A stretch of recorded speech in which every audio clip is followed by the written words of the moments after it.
Assalamualaikum class. This is your English teacher, and today we are going to discuss the book exercises related to the poem Pleasure. The book exercise of this poem should be done in book. Okay, I have just selected the exercise F from this poem, which you have to done in your book. The exercise is complete the table below with the words or phrases from the poem to match the meanings provided. Here are given some meanings of the words which are mentioned in your poem. You have to find these words whose meanings has been already mentioned here. Like the first one is blow. So the word which represents blow is from the third line of the poem, beneath. Okay, this is the example, and now let's discuss this exercise.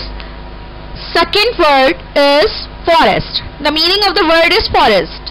I have already explained you in the poem that which words represent forest?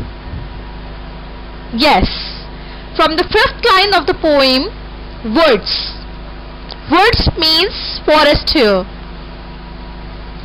Okay, now number 3, a small animal with a bushy tail which feeds on nuts and seeds.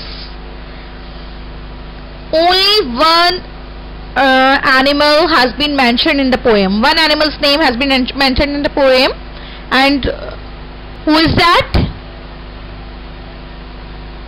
From the sixth line of the poem, where squirrels hide their nuts in grass. Yes, squirrels. Squirrel. Okay, now number 4 is look briefly. If you have a look of the poem in your book, you can easily find this word because its meaning has been already mentioned here. From the 9th line of your poem, it's glance. Glance means to look briefly. You can see its meaning from your book, a quick look, which is already mentioned. Okay, now number 5th is to improve the quality of something.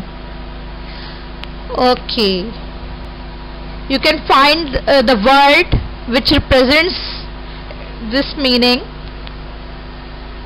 from the third last line of your poem.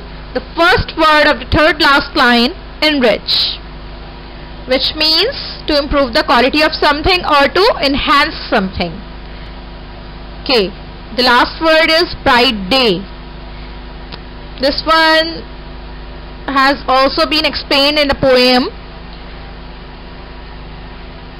The word which means bright day, which represents bright day, is from the 7th line of your poem. No time to see in broad daylight. Broad daylight means bright day. Broad daylight means bright day. Okay class. Now here are some instructions for your written work. What you have to do in your classwork copy is to first to make the title page of the poem, and then you have to start words meaning. You will get the written work soon, and you have to follow this pattern for the written work. Okay. First you have to make the title page, and then you have to do the words meaning. Then you have to start reference to context from the next page. After finishing the reference to the context, you have to start question answers from the new page, and then summary on the other page. Okay, and book exercises should be done in book, which is on page number 96. Okay class, best of luck.